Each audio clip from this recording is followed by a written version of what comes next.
ஆக்சுவலா வெப்சைட் கண்டிப்பா பில்ட் பண்ணி தான் ஆகணும். ஸோ நான் அடிக்கடி இந்த வார்த்தை சொல்லுவேன். அமேசான் நம்ம மாமன் கிடையாது, மச்சான் கிடையாது. என்னைக்கு வேணா இந்தியா விட்டு போலாம். பிஎஸ்ஆர்ன்னு ஒரு வேர்ட் இருக்கும். பெஸ்ட் செல்லர் ரேங்க்ன்னு ஒரு ப்ராடக்ட்லயும் குடுத்திருப்பாங்க. அத ஃபர்ஸ்ட் கேட்டகரி, சப் கேட்டகரியா பிரிச்சுருவாங்க. எக்ஸாம்பிள் இப்போ ஒரு கிளாத்திங் ப்ராடக்ட்டும், எலக்ட்ரானிக் ப்ராடக்ட்ஸும் ரேங்கிங்ல கம்ப்ளீட் ஆகாது. அண்ட் ஒரு இன்வெஸ்ட்மென்ட் நீங்க அமேசான்ல ஸ்டார்ட் பண்றதுக்கு 2 லேக்ஸ் மினிமம் இருந்தா கூட நீங்க ஸ்டார்ட் பண்ணிரலாம். அண்ட் மத்த வெப்சைட்ஸ்க்கு போம்போது, ஓன் வெப்சைட்டுக்குலாம் போம்போது கண்டிப்பா இன்வெஸ்ட்மென்ட் அதிகமாயிட்டே போகும். எல்லா பிசினஸும் சக்சஸ் ஆகாது. இது உண்மைதான். ஒருவேளை ஃபெயிலியர் ஆச்சுன்னா, இந்த பிசினஸால நான் இப்போ 2,00,000 போட்டேன். ஃபெயிலியர் ஆச்சுன்னா என்ன ஆகும்? இந்த 2,00,000 லாஸ் ஆகுது.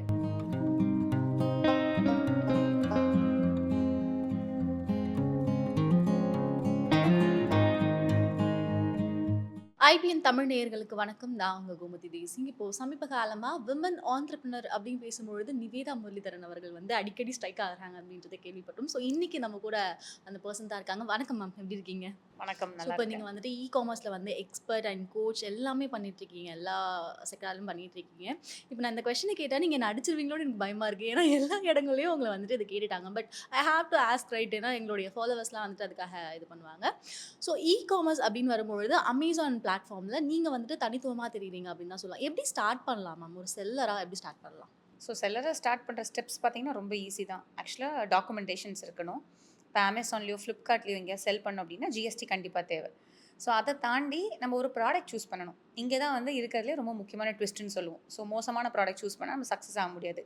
நல்ல ப்ராடக்ட்ஸ சூஸ் பண்ணி நல்ல சப்ளையர்ஸ ஃபிகர் அவுட் பண்ணோம் அப்படின்னா, நம்ம அமேசான் மட்டும் இல்ல, மத்த மார்க்கெட் பிளேஸஸ், ஓன் வெப்சைட்ல கூட ப்ராடக்ட் செல் பண்ண ஆரம்பிக்கலாம். ஸோ ஸ்டார்ட் பண்ற ஸ்டெப்ஸ் ஈஸி தான். ஆனா, அது உள்ள இருக்க நுணுக்கங்கள் தான் கொஞ்சம் கஷ்டமானது. இல்லன்னா அது ஒரு பெரிய ப்ராசஸ்ல உள்ளது அப்படின்னு சொல்லலாம். எப்படி ப்ராடக்ட் சூஸ் பண்றது? இப்போ நான் வந்துட்டு இப்போ மோரோவர் அதிகபட்சம் பெண்கள் வந்து என்ன மாரி சூஸ் பண்ணுவாங்கன்னா, ஜுவல்லரீஸ். ஐ திங்க் நீங்களுமே அதில தான் ஸ்டார்ட் பண்ணீங்கன்னு நெனைக்கிறேன். கரெக்ட். ஸோ ஜுவல்லரி ஸ்டார்ட் பண்ணும்பொழுது பட் பெருசா ஜுவல்லரி போகாத மாதிரியும் இருக்கும். ஆனா எப்படி நான் ஸ்டார்ட் பண்றதுன்னு ஒரு தயக்கம் இருக்குல்ல. எனக்கு இந்த ப்ராடக்ட் வேணும். இல்ல நல்ல குழப்பமா இருக்கும். எனக்கு இந்த ப்ராடக்ட் தான் வேணும் அப்படின்னு சொல்லிட்டு எப்படி ஸ்டார்ட் பண்றது? ஸோ இப்போ நான் கைட் பண்ணும்போது 2 கேட்டகரி அவாய்ட் பண்ண சொல்லுவேன். Jewellery, clothing. என்ன ரீசன் பார்த்தீங்கன்னா, கிளாத்திங்க்கும் ஜுவல்லரிக்கும் இன்வெஸ்ட்மென்ட் ரொம்ப அதிகம். ஒரு கிளாத்திங் எடுத்தோம் அப்படின்னா, அந்த பேண்ட், ஷர்ட் எல்லாத்துலயும் ஏகப்பட்ட சைஸஸ் இருக்கு, ஏகப்பட்ட கலர் இருக்கு. அதுவும் டார்கெட் ஆடியன்ஸ் உமன் ஆயிட்டாங்கன்னு வச்சுக்கோங்களேன், சாட்டிஸ்ஃபை பண்ண முடியாது. அதே மாரி ஜுவல்லரியில ப்ராப்ளம் வந்து ஏகப்பட்ட வெரைட்டிஸ், கலெக்ஷன்ஸ் இருக்கு. ஒருத்தவங்களுக்கு ஜும்காஸ் பிடிக்கும். ஜும்கால இப்போ ரீசென்ட்டா நான் கூட நெறைய ரீல்ஸ் பார்த்தேன். உமன் ஷாப்பிங் பரிதாபங்கள் மாரி ஏதோ போட்டிருந்தாங்க. ஆனா இந்த ஜும்கால எனக்கு ரெட் ஸ்டோன் இல்லாம ப்ளூ ஸ்டோன் இருக்குமான்ட்டு. ஸோ அந்த அளவுக்கு வெரைட்டீஸ் நம்ம வந்து போணும். இன்வெஸ்ட்மென்ட் உங்களுக்கு ஒரு 5 லேக்ஸ்லாம் இருந்துச்சுன்னா, ஜுவல்லரி, கிளாத்திங் நல்ல லைனு. மேபி நானுமே இனிஷியலா பண்ண மிஸ்டேக் ஜுவல்லரியில ஸ்டார்ட் பண்ணது தான். அது கொஞ்ச நாள்ல புரிஞ்சுக்கிட்டேன். நம்மளால வந்து வாங்கிட்டே இருக்க முடியாது. அதே மாரி விக்காதெல்லாம் தனியா ஸ்டாக்கா தங்கிடும். ஆமா. டெட் ஸ்டாக்குன்னு சொல்லி ஆயிடும். அதுக்கப்புறம் அத நம்ம தான் போடுவோம். எவ்வளோ தான் நம்ம போட முடியும். ஸோ கிளாத்திங், ஜுவல்லரி 2மே வந்து இன்வெஸ்ட்மென்ட் ஒரு 5 லேக்ஸ் இல்லன்னா எடுக்க வேணாம். பட் மத்த எந்த கேட்டகரி வேணா இப்போ ஒரு ஒரு ஹோம் அண்ட் கிச்சன்ல ஒரு ப்ராடக்ட் இருக்கு. அது நம்மளோட வொர்க்க மினிமைஸ் பண்ண போகுது கிச்சன்ல அப்படின்ற பட்சத்தில, அந்த மாரி ப்ராடக்ட்ஸ் சூஸ் பண்ணணும். அதான் அந்த மாரி ப்ராடக்ட்ஸ் டக்குன்னு வெளியில கிடைக்கக்கூடாது. ஒரு மொனக்கடையில போனா ஈஸியா கிடைக்கக்கூடாது. இல்ல டி நகருக்கே போனாலுமே அலைஞ்சு திரிஞ்சு தான் வாங்கணுன்ற பொருள் ஒரு ஆன்லைன்ல இருந்துச்சுன்னா, மக்கள் ஈஸியா வாங்க ஆரம்பிச்சுருவாங்க. ஸோ இந்த மாரி ஹை டிமாண்ட், லோ காம்படிட்டிவ் ப்ராடக்ட்ன்னு சொல்லுவோம். இந்த கிரைட்டீரியால ஃபிட்டான ப்ராடக்ட் சூஸ் பண்ணோம்னா சக்சஸ் ஈஸியாவே இருக்கும். ஓகே. இப்போ வந்துட்டு நான் ஒரு ரீசெல்லரா போணுமா? இல்ல வந்து மேனுஃபேக்சரரா போனா நல்லா இருக்குமா? அமேசான்ல நான் போறேன் அப்படின்னும்பொழுது ஒரு மேனுஃபேக்சரிங் நான் என்னோட ஓன் பிராண்ட் அந்த மாரி போலாமா? இல்ல ரீசெல்லிங் மாரி ஓகே. நெறைய பேர் வந்து ரீசெல்லர்ஸ், மேனுஃபேக்சரர்ஸா நெனச்சிருக்காங்க. ஆக்சுவலா இதுல 3 வெரைட்டீஸ் இருக்கும். ரீசெல்லிங் அப்டின்னா, யாரோ விக்கிற பிராண்டட் ப்ராடக்ட்ஸ வாங்கி நான் விக்கிறது பேர் தான் ரீசெல்லிங். அதே மாரி பிரைவேட் லேபிளிங் பிராண்ட் சொல்லுவோம். அதாவது நம்ம ஓனா ஒரு பிராண்ட் பில்ட் பண்ணணும்னா, நம்ம மேனுஃபேக்சரரா இருக்கணுன்ற அவசியம் கூட கிடையாது. ஒருத்தர் மேனுஃபேக்சரர் இருப்பாங்க. அந்த பர்ட்டிகுலர் மேனுஃபேக்சர் கிட்ட எனக்கு இந்த ப்ராடக்ட் வேணும். என்னோட பிராண்ட் நேம போட்டு தாங்கன்னு நம்ம சொல்லலாம். ஸோ நீங்க மேனுஃபேக்சரிங்கா இருக்கணுன்ற அவசியம் இல்ல. என்னோட சஜஷன் இனிஷியலா மேனுஃபேக்சரிங்ல இறங்க வேணாம். ஏன்னா நான் மேனுஃபேக்சரிங் எப்படி பார்க்குறேன்னா, அது வந்து ஒரு பெரிய ஒரு தெய்வீகமான ஒரு ப்ராசஸ். அதுக்கான செட்டப்பு, அதுக்கான இன்வெஸ்ட்மெண்ட் எல்லாமே ரொம்ப அதிகம். நான் மிஷினரீஸ்ல போயிட்டு ஒரு 5-10 லேக்ஸ் போட்டதுக்கப்புறம், நான் அத ஸ்டார்ட் பண்ணணும், அத எக்ஸ்பேண்ட் பண்ணணும்னு நினைக்கும்போது, எனக்கு ஃபண்டிங் அது உள்ளயே போயிட்டுருக்கும். அதே மாரி ஒரு மேனுஃபேக்சரோட நோக்கம் என்னவா இருக்கும்னா, எனக்கு இன்னும் நெறைய பல்க் ஆர்டர்ஸ் வரணும் அப்படின்னு இருக்கும். ஸோ நீங்க எந்த தாட் ப்ராசஸ்ல இருக்கீங்கன்னு பாருங்க. ஒரு வேளை உங்களுக்கு கிளையண்ட்ஸ் B2Bனா மேனுஃபேக்சரிங் உள்ள போலாம். ஓகே. காமர்ஸ்ல வரீங்கன்னா, இனிஷியலா start sourcing from some other manufacture. நல்லா எக்ஸ்பேண்ட் ஆகுதா, அப்புறம் மிஷினரீஸ்ல இன்வெஸ்ட் பண்ணுங்க. ஏன்னா உங்களுக்கு ரொட்டேஷனுக்கு ஃபண்ட்ஸ் வந்திருக்கும். ஏன்னா இதை தான் நானுமே ஸ்டார்டிங்லேயே வந்து நம்ம மேனுஃபேக்சர் பண்ணலாமா, இப்போ எக்ஸாம்பிள் இப்போ நம்மளே வீட்டில் வந்து முறுக்கு சுடுறோம், சரிப்பா நம்ம முறுக்கு சுடுற கம்பெனி ஆரம்பிச்சிடலாம்னு சொல்லிட்டு மிஷின்ஸ் பெரிய செலவு இல்லை, ஆட்டோமேட்டிக் முறுக்கு மிஷின் தான் வாங்கணும். நான் இதெல்லாம் உள்ளே போயிட்டேன்னா மார்க்கெட்டிங்கில் ஃபோக்கஸ் பண்ண மாட்டேன். இந்த மிஷினை நம்ம எப்படி மெயின்டைன் பண்ணுறது, போட்ட காசை மிஷினுக்கு நம்ம எப்படி எடுக்கிறதுன்னு அந்த மேனுஃபேக்சரிங் ஓரியன்டாக போயிடுவோம். பட் இன்ஸ்டட் நான் யார்கிட்டயும் வாங்கிட்டேன் இந்த ப்ராடக்ட்டு நல்லா விற்க ஆரம்பிச்சிருச்சு அப்படின்னா, இப்போ நம்ம மிஷினை போட்டால் நம்மளே ஆர்டர் இருக்குது நம்மக்கிட்டே. ஸோ இந்த மாதிரி ரிவர்ஸ் இன்ஜினியரிங் பண்ணோம் அப்படின்னா நம்ம ஈஸியாக ஸ்கேல் பண்ண முடியும். Okay. Once I get Amazon வந்து ஒரு அளவுக்கு ஆனதுக்கப்புறம் பிராண்ட் பக்கம் போயிடலாம். இல்ல ஓகே நான் பிராண்ட் கிரியேட் பண்ணலாம் அப்படின்னா, இல்ல வெப்சைட் சூஸ் பண்ணணுமா? எவ்வளோ பெரிய குழப்பமா இருக்கு தெரியுமா? ஓகே பிராண்ட் போலாமா? வெப்சைட் போலாமா? வெப்சைட்ல கான்சன்ட்ரேட் பண்ணலாமா? இந்த ஒரு கொஸ்டின் இருக்கு. ஓகே, ஆக்சுவலாக வெப்சைட் கண்டிப்பாக பில்ட் பண்ணி தான் ஆகணும். ஸோ நான் அடிக்கடி இந்த வார்த்தை சொல்லுவேன், அமேசான் நம்ம மாமன் கிடையாது, மச்சான் கிடையாது. என்னைக்கு வேணால் இந்தியா விட்டு போகலாம். அண்ட் நிறைய டேட்டாஸ் நம்மக்கிட்ட கொடுக்கவே மாட்டாங்க. உங்களுக்கு எங்கேருந்து ஆர்டர்ஸ் வருதுன்னு மட்டும் தான் தெரியும். ஒரு கஸ்டமரோட நம்பர் கூட உங்களுக்கு கிடையாது. அப்போ நம்ம எங்கே அவங்கள திருப்பி நம்ம டார்கெட் பண்ணுவோம்? பண்ணவே முடியாது. ஸோ ஸ்டார்ட் பண்ணும்போது உங்களோட பிராண்டை நீங்கள் அமேசானில் ஸ்டார்ட் பண்ணுவீங்க. அஸ் எக்ஸ்பென்ஷன் பிளானாக நீங்கள் கண்டிப்பாக own website, social media content எல்லாமே நம்ம ப்ரொடியூஸ் பண்ணி தான் ஆகணும். ஓகே. இங்கே அஜெண்டாவே நம்ம பிராண்ட் பில்டிங் தான். அதுக்கு நம்ம அமேசான்ற பிளாட்ஃபார்மை நம்ம யூஸ் பண்ணுறோம். இந்த தாட் ப்ராசஸ் உள்ள போனோம். இப்போ வந்து கிளினிக் ப்ளஸ் ஷாம்புன்றது ஒரு பிராண்டு. அமேசானில் போனாலும் கிடைக்கும், அவங்க வெப்சைட்டில் போய் யாரும் வாங்குறாங்கன்னு தெரியல. பட் அட்லீஸ்ட் ஒரு கடைக்கு போனாலும் கிடைக்கும். இதான் பிராண்ட் பில்டிங்கு. பிராண்ட் பில்டிங்க்கு ஒரு சின்ன ஒரு பார்ட்டாக தான் நான் அமேசானை பார்க்குறேன் ஆக்சுவலாக. ஓகே. அமேசான் வந்துட்டு எப்படி வந்து ப்ராடக்ட்ஸை ரேங்க் பண்ணுது? ஸோ அமேசானோட ரேங்கிங் நிறைய அல்காரிதம் பேஸ்டு இருக்குது. அதாவது பிஎஸ்ஆர்னு ஒரு வேர்ட் இருக்கும், பெஸ்ட் செல்லர் ரேங்க்னு ஒரு ப்ராடக்ட்லையும் கொடுத்துருப்பாங்க. அதை ஃபஸ்ட்டு கேட்டகரி சப் கேட்டகரியாக பிரிச்சிருவாங்க. எக்ஸாம்பிள் இப்போ ஒரு கிளாத்திங் ப்ராடக்ட்டும் எலக்ட்ரானிக் ப்ராடக்ட்ஸும் ரேங்கிங்கில் கம்ப்ளீட் ஆகாது. கிளாத்திங் தனி, எலக்ட்ரானிக்ஸ் தனி. இந்த பர்டிகுலர் ப்ராடக்ட்டை மக்கள் எவ்வளோ சர்ச் பண்ணுறாங்க, கார்ட்டில் எவ்வளோ ஆட் பண்ணி அதை பர்ச்சேஸ் வாங்குறாங்க, அண்ட் இது எவ்வளோ ரெவென்யூ பண்ணுது. உதாரணமாக ஹோம் அண்ட் கிச்சனில் I think automatic cleaning robot தான் நம்பர் 1 நினைக்கிறேன் இப்போ கூட. அந்த ப்ராடக்ட் தான் அப்போ ஆல் ஓவர் ஹோம் அண்ட் கிச்சனில் நம்பர் 1 அதிகமான விற்கக்கூடிய ஒரு பொருள், அதிகமாக ரேட்டிங் இருக்கக்கூடிய பொருள். ஸோ அதிக ரேட்டிங், அதிகமாக விற்கிறது, சீக்கிரம் டெலிவரி ஆகுது, இது மாதிரி ஒரு 8 to 10 ஃபேக்டர்ஸ் இருக்குது. பட் 2 சூப்பரான ஃபேக்டர் வந்து அதிகமாக விற்கக்கூடியது, அதிகமான ரேட்டிங் வந்து ஃபஸ்ட்டு வரும். இதுக்கு தான் ஃபஸ்ட்டு ப்ரியாரிட்டி கொடுப்பாங்க. அப்போ ஒருத்தர் ஆட்டோமேட்டிக் ரோபோ அப்படின்னா இந்த ரேங்கிங்கில் எது ஃபஸ்ட்டு இருக்கோ அது ஆட்டோமேட்டிக்காக ஷோ ஆகும். ஓகே.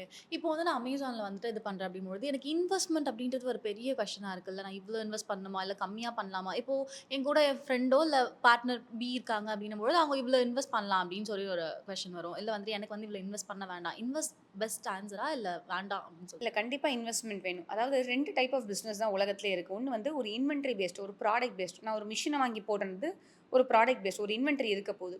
நம்ம காமர்ஸ்ன்றதே ப்ராடக்ட் பேஸ்டு தான். ப்ராடக்ட் பேஸ்ட் எல்லா பிஸ்னஸ்லையும் இன்வெஸ்ட்மெண்ட் தேவை. இதுவே சர்வீஸ் பேஸ்டுன்னு வச்சுக்கோங்களேன்.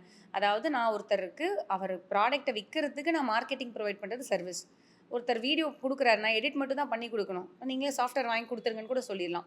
சர்வீஸ் பேஸ்ட் இண்டஸ்ட்ரிக்கு இன்வெஸ்ட்மெண்ட் தேவைப்படாது. ப்ராடக்ட் இருக்கும்போது, ஃபிசிக்கலாக ஒரு பொருள் இருக்கும்போது கண்டிப்பாக இன்வெஸ்ட்மெண்ட் வேணும். அண்ட் ஒரு இன்வெஸ்ட்மெண்ட் நீங்கள் அமேசானில் ஸ்டார்ட் பண்ணுறதுக்கு 2 lakhs மினிமம் இருந்தால் கூட நீங்கள் ஸ்டார்ட் பண்ணிடலாம். அண்ட் மற்ற வெப்சைட்ஸ்க்கு போகும்போது, ஓன் வெப்சைட்டுக்கெலாம் போகும்போது கண்டிப்பாக இன்வெஸ்ட்மெண்ட் அதிகமாகிட்டே போகும். ஏன்னா நம்ம ஃபேஸ்புக் மார்க்கெட்டிங் ரன் பண்ணணும், மற்ற இன்ஃப்ளூயன்சர் கேம்பெயின்ஸ்லாம் பண்ணணும். ஸோ அமேசான் நம்ம ஏன் ஸ்டார்ட் பண்ணுறோம் இனிஷியலான்னு பார்த்தீங்கன்னா, இன்வெஸ்ட்மெண்ட் 2 lakhsலேயே பண்ணிடலாம். நான் ஓன் வெப்சைட் போகும்போது நான் அதில் இன்வெஸ்ட் பண்ணுவேன். அந்த அமௌண்ட் எனக்கு திருப்பி வர 45 to 50 days ஆகும். ரிட்டர்ன்ஸ் நிறையா இருக்கும். ஸோ ரொட்டேஷனுக்கு அதிகமான அமௌண்ட் வேணும் ஓன் வெப்சைட் போகணுன்னா. ஸோ ஸ்டார்ட் பண்ணுறது அமேசானில் பண்ணுங்கள். அடுத்து ஃப்ளிப்கார்ட்டு, நீங்கள் கிளாத்திங் ப்ராடக்ட்ஸ் விற்கிறீங்கன்னா மிந்த்ரா, பியூட்டி ப்ராடக்ட்ஸ் விற்கிறீங்கன்னா நைக்கா, இது மாதிரி எக்ஸ்பேண்ட் பண்ணிகிட்டே போயிட்டு ஓன் வெப்சைட்டுக்கும் கண்டிப்பாக போகணும். மினிமம் இன்வெஸ்ட்மென்ட் வந்து டிபெண்ட்ஸ் ஆன் செல்லரா இல்ல அமேசான் அந்த மாதிரி தான் இருக்கும். இல்லை, நம்ம செல்லர் தான். இப்போ ப்ராடக்ட்ஸ் பொறுத்து இருக்குது. டோட்டலாக நான் எத்தனை ப்ராடக்ட்ஸ் லான்ச் பண்ண போகிறேன்றதை பொறுத்து இருக்குது. உதாரணமாக நான் எப்பயுமே சொல்லுவேன், ஒரு ப்ராடக்ட் லான்ச் பண்ணி நிறைய பேர் அந்த தாட் ப்ராசஸ் இருக்கும். 1 product is all that we need. நான் கூட சொல்லியிருக்கேன் தான். ஆனால் அது சக்ஸஸ்ஃபுல் ஆனால் தானே. நான் ஒரே ப்ராடக்ட் லான்ச் பண்ணிவிட்டு அது எனக்கு ஃபெயிலியராக போச்சுன்னா நம்ம வந்து அடுத்த ப்ராடக்ட் லான்ச் பண்ணுறதுக்கான ஒரு மோட்டிவேஷனே இருக்காது. ஏன்னா நம்ம பண்ணக்கூடியது ஒரு business. We can launch multiple product. கண்டிப்பாக நான் சொல்கிறது மினிமம் 3ஆவது பண்ணுங்கள். மினிமம். ஓகே. நீங்கள் 20, 100 கூட பண்ணிக்கலாம். பட் அதுக்கான இன்வெஸ்ட்மெண்ட்டுன்றது இருக்குல்ல, ஒரு ப்ராடக்ட்டுக்கான இன்வெஸ்ட்மெண்ட். ஸோ 3 ப்ராடக்டாக இருந்துச்சுன்னா நம்ம ஈஸியாக சக்ஸஸ் பார்க்கறது ஈஸியாக இருக்கும். ஓகே. பட் ஸ்டில் அது 3 ப்ராடக்ட் அப்படிங்கும்போது எனக்கு ஒரு கன்ஃபியூஸ்டு ஸ்டேட் வந்துல்ல. நான் இதில் கான்சென்ட்ரேட் பண்ணவா, அதில் கான்சென்ட்ரேட் பண்ணவா அப்படின்ற மாதிரி ஆகிடும்ல. இல்லை, எனக்கு தெரிஞ்சு அவ்வளோ கன்ஃபியூஷன்ஸ் இருக்காது. ஐ திங்க் ஒரு ஆண்டர்ப்ரனரோட ஃபஸ்ட்டு மைண்ட் செட்டே நிறைய ப்ராப்ளம்ஸ் வரும். நான் ஒரே ஒரு லைன் தான் சொல்லுவேன், நிறைய டேட்டா மட்டும் ரொம்ப படிக்காதீங்க. அதாவது இப்போ உதாரணமாக பார்த்தீங்கன்னா பிஸ்னஸ்னாலே பிரச்சனை தான். இந்தியாவில் வந்து இவ்வளோ ஸ்டார்ட் அப்ஸ் இருக்குது, இவ்வளோ ஸ்டார்ட் அப்ஸ் தோற்று போகுதுன்னு இது மாதிரி நிறைய இருக்கும். ரொம்ப படித்தோன்னா பயந்துருவோம். லைட்டாக படிங்க. ரொம்ப கன்ஃப்யூஸ் ஆக வேணாம் அண்ட் எக்ஸிக்யூட் பண்ணி பார்த்துடலாம். எல்லாமே நான் வந்து பக்காவா ப்ராசஸ் ஓரியன்டட் தான் பண்ணுறோம். பட் ரொம்ப டீப்பாக நான் இது தோத்துட்டேன்னா, இந்த பாயிண்ட்ல இவ்வளோ லாஸ் ஆகும் இப்படிலாம் நம்ம பண்ண முடியாது. Sometimes something will win easily. So ரொம்ப டீப்பா போ வேணான்றது தான் என்னோட சஜஷன். நீங்க சொன்ன மாரி ஒரு பெர்சன் வந்து பிசினஸ் ஸ்டார்ட் பண்றாங்க அப்படின்னும்பொழுது, சைக்காலஜிக்கலா எப்படி இருப்பாங்க அப்படின்னா, ஸ்டார்ட் பண்ணும்பொழுது ஓகே ஏதாவது பண்ணிடணும் அப்படின்ற மாரி ஒரு தாட் இருக்கும். ஒரு 3 மந்த்ஸோ இல்ல 2 மந்த்ஸோ போகும்போது போக போக பயம் அதிகமாயிடும். அந்த எண்ட்ல வந்து வின் அப்படின்ற வேர்ட்க்கு வந்து பயம் ரொம்ப அதிகமாயிடும். நம்ம தேவையில்லாம இன்வெஸ்ட் பண்றோமோ, தேவையில்லாம வேலைய விட்டுட்டோமோ அப்படின்ற மாரி பயம்லாம் வருதுல்ல. அது எப்படி ஓவர் கம் பண்றது? ஓகே. இப்போ ரீசென்ட்டா நான் ஒரு மீட்டிங்ல ஒருத்தவங்கள மீட் பண்ணேன். So I invest in start ups ஆக்சுவலா. ஸோ அப்போ இன்வெஸ்ட் பண்ணும்போது உங்களுக்கு பயமா இல்லையான்னு கேட்டாங்க. நான் உடனே யோசிச்சேன். இல்லையே! அப்புறம் ஏன்னு கேட்டாங்க. அப்புறம் யோசிச்சு பார்த்தா ஒரு ஆன்சர் தான் சொன்னேன். ஏன்னா எனக்கு தெரியும் இது சக்சஸ் ஆகாது, ஃபெயிலியர் ஆகலாம்னு தெரியும். அப்ப நான் என் மைண்ட் வந்து ப்ரிப்பேர் ஆகியிருக்கேன். இப்ப நம்ம எப்பயுமே நினைக்கிறோம் ஸ்கூல் போனா கண்டிப்பா 12வது முடிச்சுட்டு வெளில வரணும். எல்லாத்தையுமே நம்ம சக்சஸாவே பார்த்துருக்கோம். காலேஜ் போனா அரியர் இல்லாம கிளியர் பண்ணிட்டு வரணுன்ட்டு. ஸோ நம்ம வந்து எல்லாமே சக்சஸ் ஆகணும்னு நினைக்கிறோம். பட் ஃபெயிலியர் ஆச்சுன்னா என்ன பண்ணணும்னு ஒரு பிளான் பி வச்சிருக்கணும். ஸோ நான் பிசினஸையும் அப்படிதான் பார்க்குறேன். எல்லா பிசினஸும் சக்சஸ் ஆகாது. அது உண்மைதான்.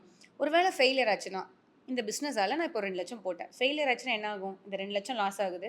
எமோஷனலா லாஸ் ஆகும். வீட்ல கொஞ்சம் ப்ராடக்ட்ஸ் இருக்கும். வீட்ல அம்மா அப்பா திட்டுவாங்க. இல்ல ஏதாவது ஒரு கெட்ட பேர் வரும்.